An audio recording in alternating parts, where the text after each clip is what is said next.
Hello, स्वागत है आपका मेरे YouTube चैनल में। मैंने आपको कल एक नया चैप्टर स्टार्ट किया था जो था अनुपात। उसी में मैंने एक टाइप आपको पढ़ा दिया था, एक दो टाइप पढ़ाए थे। आज का जो टाइप है मतलब उस वही मैं आगे कंटिन्यू करने जा रही हूँ। समय ना बेकार करते हुए जल्दी से कंटिन्यू करते हैं।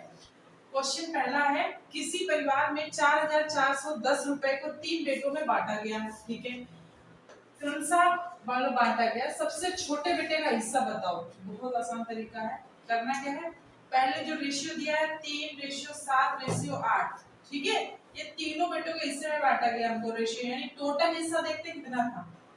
टोटल हिस्सा था 15 और 3 18। ये टोटल था 18 हिस्से थे। 18 में एक एक को मिला 3, एक को मिला 7, एक को मिला 8। बहुत नाइंसाफी है। वैसे बराबर बराबर बांट देते 6 6 6 तीनों को तो आसान हो जाता।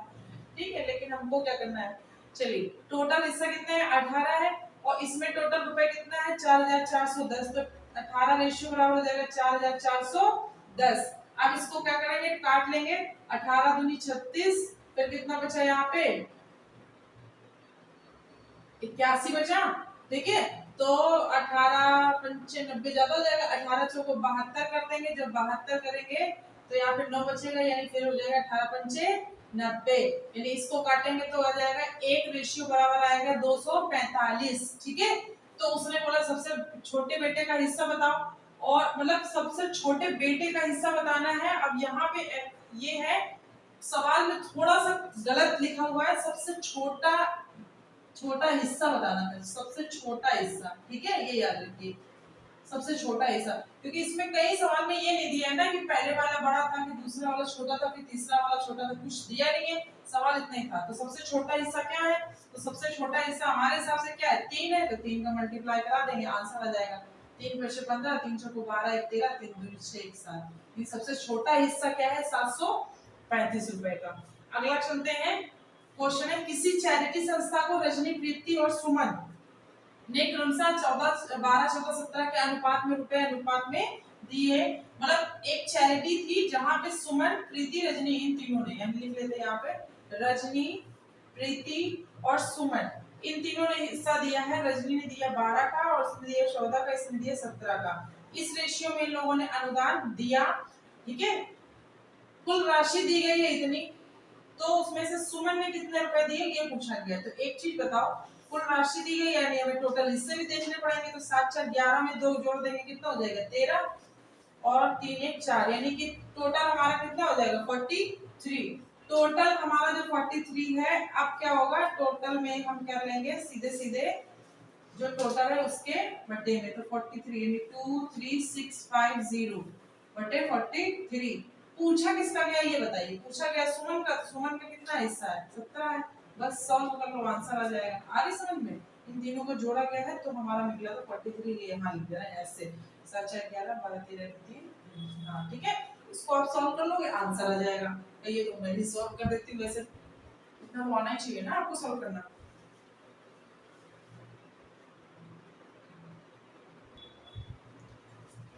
तो इसको सॉल्व कर लीजिएगा, अदरवाइज या तो फिर काम करिएगा, इसका आंसर आप कमेंट करिएगा। ठीक है, कमेंट बॉक्स पे इसका आंसर आप मुझे बताएंगे कि इसका आंसर कितना होगा। ठीक है, अगला क्वेश्चन लगाते हैं।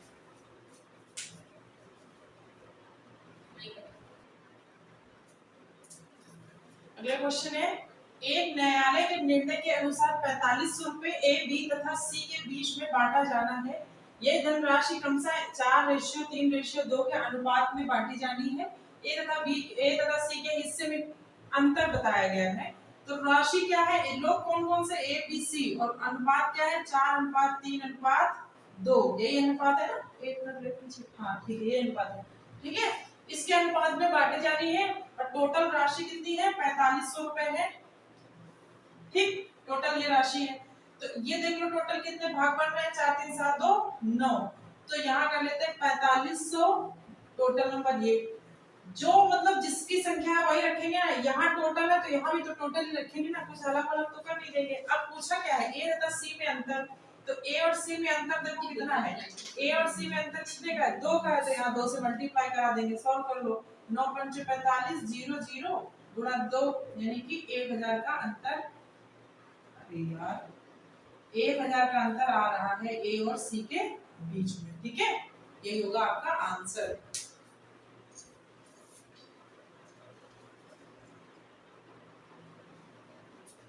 अगला नंबर है सवाल का 4 नंबर क्वेश्चन है, एक स्कूल में लड़का और लड़कियों की संख्या का अनुपात 3:2 है।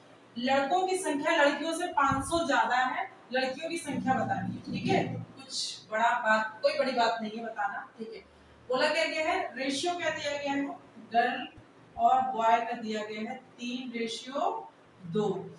इसमें देखो उसने बोला है लड़कों की संख्या लड़कियों से 500 ज्यादा है।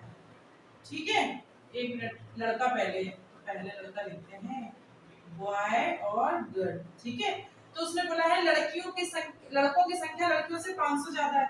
हमारी रेशियो देखो कितनी ज्यादा है। सबसे पहले हम रेशियो में ही चेक करते हैं। रेशियो में ज्यादा है 1, यानी ये 2 ये 3 है, तो 1 ज्यादा है, तो उनके हिसाब से 500, उनका जो नंबर दिया हमारे हिसाब से 1। पूछा क्या लड़कियों की संख्या, तो लड़कियों की संख्या को मल्टीप्लाई करा देंगे, तो यानी कि लड़कियों की संख्या कितनी हो गई 1000। बस आंसर हो गया। अगला क्वेश्चन देखो, किसी संगठन में पुरुषों तथा स्त्रियों का अनुपात कितना है, 5:3। पुरुषों की संख्या स्त्रियों की संख्या से 800 ज्यादा है। हर जगह पुरुष ज्यादा क्यों हो रहा है भाई, ये तो नाइंसाफी है। तो किसी संगठन में पुरुष, तो यानी कि यहाँ पे लिख देते हैं मेल और इधर लिख देते हैं फीमेल। तो अनुपात कितना है 5:3 का। हमारे अनुपात के हिसाब से कितना ज्यादा है, आदमी कितना ज्यादा है 2, और नंबर के हिसाब से 800, तो 800 बटे में लिख देते हैं 2, जिसका निकालना होगा यहाँ रख देते हैं। स्त्रियों की संख्या पूछी तो स्त्रियों का अनुपात में कितना है 3 है, तो काटेंगे तो हो जाएगा 400 गुणा में 3 यानी कि 1200 आंसर। ठीक है, एक 5 सेकंड वाला ही सवाल है, ये ज्यादा बड़े सवाल नहीं, और ऐसे ही आते हैं। ऐसा नहीं है कि मैं ये सवाल लिखवा रही हूँ तो ये आते नहीं, ये सवाल आते हैं। और कई बार क्या होता है कि जब ज्यादा कम कुछ ऐसा आ जाता है कंफ्यूजन, तो हम हो जाते हैं कंफ्यूज और आंसर नहीं निकाल पाते हैं। तो आप कंफ्यूज मत होइए।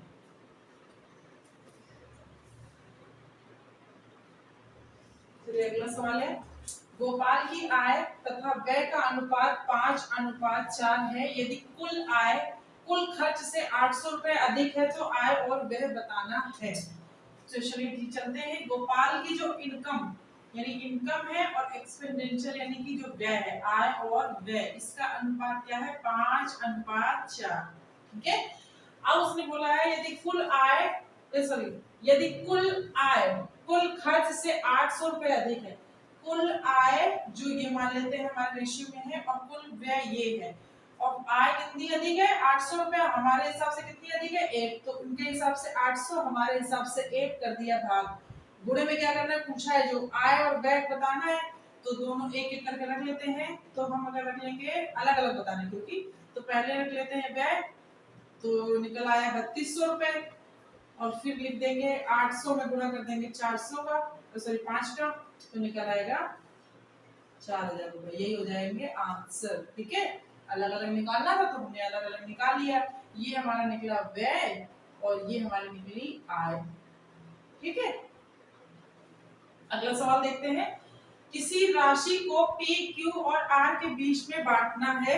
यदि P और R का कुल हिस्सा Q के हिस्से से 800 रुपए अधिक है तो P का हिस्सा पूछा गया है। तो पहले लिख लेते हैं P, Q, R, इन तीनों के बीच में बांटा गया है। ठीक है, कोई राशि और इसमें यहाँ पे ये नहीं दिखाया गया है कि रेशियो क्या है। रेशियो हाँ 2:5:7 के में बांटा गया था, हमने वो रेशियो लिखना हम भूल गए हैं। रेशियो था 2:5:7, वही मैं सोचूं ऐसे कैसे निकालेंगे, तो इनका निकलेगा रेशियो 5, 2, 5 और 7, ये रेशियो में बांटा गया है, कोई एक राशि है। ठीक है, उसने बोला है Q के हिस्से से 800 रुपए अधिक है, किसका, P और R का, यानी कि फिर से समझ लीजिए सवाल। यदि P और R का कुल हिस्सा यानी कि P और R का कुल हिस्सा Q के हिस्से से 800 रुपए अधिक है, तो यहाँ पे पहले समझते हैं P और R का कुल हिस्सा कितना है, इन दोनों का 9 है। ठीक है, और इनका Q का कितना है 5 है, तो 9 में से 5 घटाएंगे कितना अधिक आ रहा है, 4 अधिक आ रहा है। समझ में आ रही बात, 4 अधिक आ रहा है, और 4 अधिक है किससे 8, मतलब हमारा यहाँ रुपए के हिसाब से 800 से तो और पूछा क्या गया, पी का हिस्सा बताना है, तो पी का हिस्सा गुणा में 2 कर देंगे तो कट जाएगा, 2 बार 200 यानी कि 400 रुपए है। पी का हिस्सा कितना आया है, 400 रुपए आया है। ठीक है, फिर से समझा दे रहा है सवाल इसको। किसी राशि को पी क्यू आर के बीच में इस रेशियो में बांटना था। यदि पी और आर का कुल हिस्सा, तो हम पहले क्या करेंगे, पी और आर का कुल हिस्सा देखेंगे तो दोनों को मिला के, यानी हमने पहले से ही बता रखा है आपको कि जो ये रेशियो यानी जो अनुपात होगा इसको तीनों नंबर मिला लेंगे तो हमारा टोटल निकल आएगा। तो इसी तरह 7 2 कुल हिस्सा कितना दोनों का निकला, पी और आर का 9 निकला। ठीक है, और ये बताइए पी आर का जब दोनों का 9 निकला, यानी यहाँ लिख देते हैं पी आर और यहाँ लिख देते हैं क्यू, इन दोनों का 9 है और इसके पास 5 है, इसके पास 5 है, तो देखिए कितना अधिक है, 4 अधिक है ना, और इसके हिसाब से कितना अधिक है 800, तो 800 को बटे में कितना कर देंगे 4, जो कि मैंने हमेशा बता रखा है कि बटे में वही नंबर लाते हैं, यानी बराबर का ही तुलना करते हैं, हमेशा भाग करते हैं, तो उसके हिसाब से 800, हमारे हिसाब से 4, तो 4 से भाग दे दिया, कर देंगे डिवाइड कर देंगे और मल्टीप्लाई किसका करेंगे, जिसका हिस्सा पूछ रहा है, तो p का पूछ रहा है, तो p के हिसाब से रेशियो कितना था 2 था, तो 2 में कर दिया तो आंसर आ गया 400। ठीक है,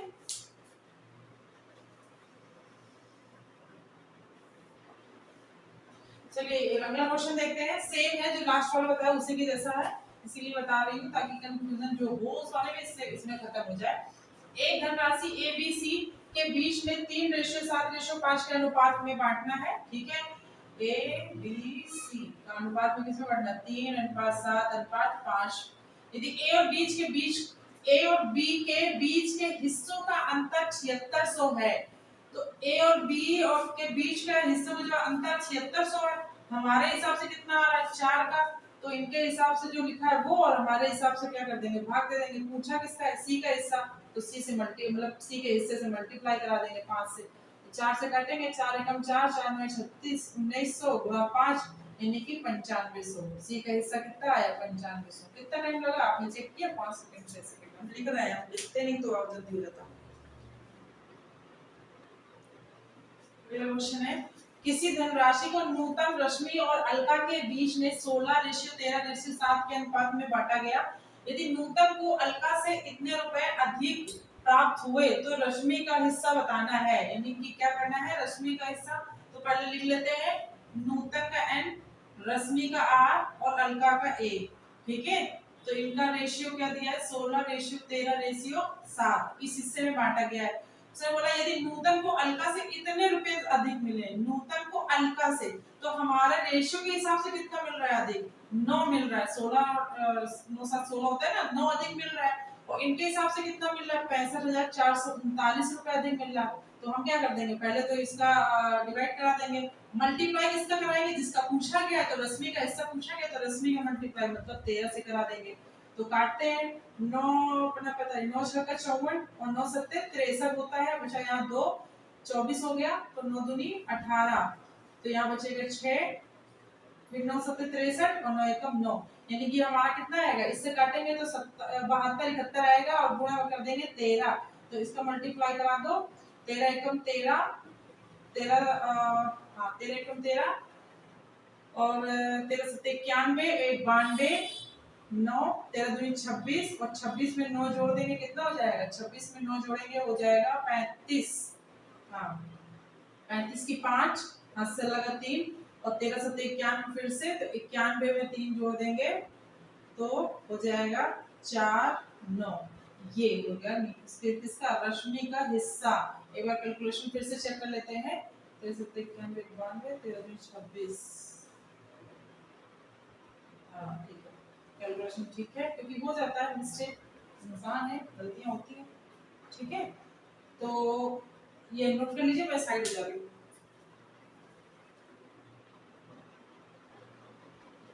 चलिए लास्ट क्वेश्चन है ये, किसी थैले में 50 रुपए 20 रुपए और 5 रुपए के नोटों की संख्या है 4:5:6 के अनुपात में। यदि इस थैलों में कुल 3300 रुपए हो तो उसमें 50 रुपए के नोटों की संख्या। एक चीज मैं आपको बता दूं, ये जो सवाल मैं आपको बताने जा रही हूँ ये मोस्ट इंपोर्टेंट क्वेश्चन है, क्योंकि ऐसे सवाल एग्जाम्स में आते ही आते हैं, बहुत पूछे जाते हैं, इसीलिए मैंने यहाँ इंपॉर्टेंट लिखा है क्योंकि ये इंपॉर्टेंट क्वेश्चन है। ठीक है, और आसान। चलिए अगला क्वेश्चन देखते हैं, किसी थैले में 50 रुपए, 20 रुपए और 5 रुपए के नोटों की संख्या है 4:5:6 के अनुपात में है। यदि इस थैले में टोटल 3300 रुपए हो तो उसमें 50 रुपए के नोटों की संख्या बतानी है। तो सबसे पहले तो हमें ये निकालना है, ये देखिए 50 के 4 नोट है, 20 के 5 है और 5 के 6 नोट है। तो पहले ये बताइए अगर 50 के 4 नोट होते हैं तो कितने रुपए बनते हैं? 200 रुपए। इसके कितने रुपए बनेंगे? 100 रुपए। और इसके कितने बनेंगे? 30 रुपए। समझ में आ रही बात? तो यहाँ से निकालेंगे कंपेयर रुपए में करेंगे, क्योंकि ये रुपए में हमने कन्वर्ट कर लिया। ठीक है, तो अब देखिए 200 और 100, 300 और 330, यहाँ पे टोटल कितना दिया है? 3300 और हमारे हिसाब से 330। पूछा कितना आ गया 50 के नोट का, तो 4 रेशियो में है, तो इससे इसको काटेंगे 10 आ जाएगा, गुणा 4 यानी हो जाएगा 40। ठीक है, 40 हो जाएगा आपका आंसर। अगला देखिए, अगला सवाल है जो वो ये कह रहा है यदि किसी व्यक्ति के पास 235 रुपए हैं, ठीक है, टोटल रुपए बताया 235 रुपए, तो 1 रुपए का 50 पैसा और 25 पैसे के सिक्कों के रूप में 1 रुपया 50 पैसा और 25 पैसे के सिक्के के रूप में है, और टोटल है कितना? 235 रुपए है, जिनकी संख्या का अनुपात ये दिया हुआ, संख्या का अनुपात देखो ये दिया हुआ 15 और 20। ठीक है, तो सबसे पहले तो रुपए में कन्वर्ट करते हैं इसको। क्यों? क्योंकि हमें रुपए में निकालना है। तो ये एक होता है, 1 रुपए का सिक्का है और 11 सिक्के हैं, तो कितने रुपए बने? 11 रुपए बन गए। ये भी रुपए में हो गया। देखो सबको एक ही उसमें कन्वर्ट करना पड़ेगा ना। अब ये देखिए, ये है 50 पैसे का सिक्का और ये कितने सिक्के हैं? 15 सिक्के हैं। तो 50 को 15 में करेंगे यानी 7 रुपए 50 पैसे हो गए ये हमारे। ठीक है, आगे देखिए 25 पैसे के 20 सिक्के हैं, तो 25 पैसे के अगर हमारे पास 20 सिक्के हैं तो ये कितना रुपए बनेगा? ये बनेगा 5 रुपए। टोटल देखो कितना बना, 11 और 5 होता है 16 और 16 और 7 कितना होता है? 16 7 होता है 23, यानी 23 रुपए 50 पैसा। और यहाँ पे कितना निकल रहा है? 235। ठीक, और हमारे हिसाब से कितना निकल रहा है? 23 रुपए 50 पैसे, यानी 23.5। पूछा किसका है इसने? 50 पैसे के सिक्कों की संख्या। 50 पैसों के सिक्कों की संख्या कितनी? 15 है, तो 15 कर लेंगे। ठीक, काट लो, ये पॉइंट हटाएंगे, यहाँ 0 बढ़ जाएगा, इससे इसको काट देंगे, 10 बार जाएगा, तो बचेगा कितना? 15 गुणे 10 यानी कि 150। ये हो जाएगा आपका आंसर। आप स्क्रीनशॉट ले लीजिए। आज की क्लास यहीं से मैं खत्म कर रही हूँ। जो भी सवाल आपको समझ में नहीं आया हो उसको कमेंट करके पूछिएगा। ठीक है, और दूसरी बात, आप लोग चैनल को लाइक एंड सब्सक्राइब क्यों नहीं कर रहे हो भाई? प्लीज करिए, इसमें भी मेहनत लगती है, थोड़ी सी सपोर्ट की आपकी जरूरत है। आप थोड़ा सा सपोर्ट करिए, हम आपको पूरा सपोर्ट करेंगे। ठीक है, तो चैनल को लाइक सब्सक्राइब और शेयर जरूर करिए। अगर आप एक लाइक करते हो तो वो चैनल दूसरे को रिकमेंड होता है, आपके फ्रेंड सर्कल में या किसी को भी, और शेयर करते हो तो भी होता है। तो आप प्लीज जब ये ऐसा करोगे तो हमारा चैनल थोड़ा ग्रो करेगा, तो हम आपकी कुछ हेल्प कर पाएंगे स्टडी में। ठीक है, थैंक यू।